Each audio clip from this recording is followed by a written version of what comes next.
বেসরকারি হাসপাতালে এবার মুখ্যমন্ত্রীর যে সিদ্ধান্ত বা মুখ্যমন্ত্রীর যে নির্দেশ তাকে থোড়াই কেয়ার। দুর্গাপুরের একটি বেসরকারি হাসপাতালে ভর্তি করা হলো রোগীকে স্বাস্থ্যসাথী কার্ডে, কিন্তু তারপর রোগীর পরিবারের কাছ থেকে টাকা চাওয়ার অভিযোগ উঠে আসছে। স্বাস্থ্যসাথী কার্ডে ভর্তির পরও টাকা নেওয়ার অভিযোগ। দুর্গাপুরে বেসরকারি হাসপাতালে টাকা নেওয়ার অভিযোগ। হাসপাতালের কর্ণধারকে ঘিরে বিক্ষোভ পরিবারের। বেসরকারি হাসপাতালে মুখ্যমন্ত্রীর নির্দেশকে থোড়াই কেয়ার। আমাদের প্রতিনিধি রমেন এই হাসপাতালে যখন বিক্ষোভ হচ্ছে যে সেখানকার পরিস্থিতি কি, সেখানে যান এবং সেখানকার কি ছবি তুলে ধরলেন দেখুন। রাজবাঁধের একটি বেসরকারি নার্সিং হোম এবং সেখানে যারা পেশেন্ট পার্টি তাদের যেটা অভিযোগ, স্বাস্থ্যসাথীর কার্ডে ভর্তি হওয়ার পর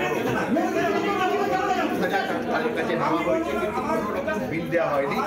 সব থেকে বড় অভিযোগ যেটা যে পরিবারের অনুমতি ছাড়া অপারেশন কলব্লাডার অপারেশন করা হয়েছে, জানানো হয়েছে এবং এখানকার যারা তাকে ঘিরে বিক্ষোভ করছেন পরিবারের লোকজন এবং তার আমি একটু দেখাতে পারবো যে পরিবারের লোকজন বিক্ষোভ করছেন যে কিভাবে রাজ্যের মুখ্যমন্ত্রী মমতা বন্দ্যোপাধ্যায় বারবার যেটা বলছেন, বর্তমানে প্রশাসনিক বৈঠকে উনি বলে গেছেন যে স্বাস্থ্যসাথী কার্ড দিয়ে যে সমস্ত যারা বিনিয়োগ করছে তাদের লাইসেন্স কেন বাতিল করা হয় এবং কিভাবে অতিরিক্ত টাকা নেওয়া হচ্ছে।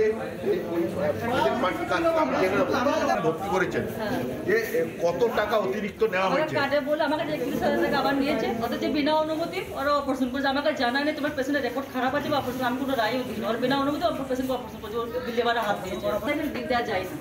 এবং আপনারা একটা গুরুতর অভিযোগ, এটা কি করে সম্ভব? আমাদেরকে জানাই না, আমার পেশেন্ট পার্টিকে জানি কাল উঠে আছে, আমাদেরকে জানা এসেছে কোনো ফোনই চাই না। পেশেন্ট পার্টিকে জানি কাল উঠে আছে, আমার স্বামী তার দাঁড়িয়ে কে নেবে, আর আজকে কোথায় আমি যে বসবো ছেলে মেয়েকে নিয়ে?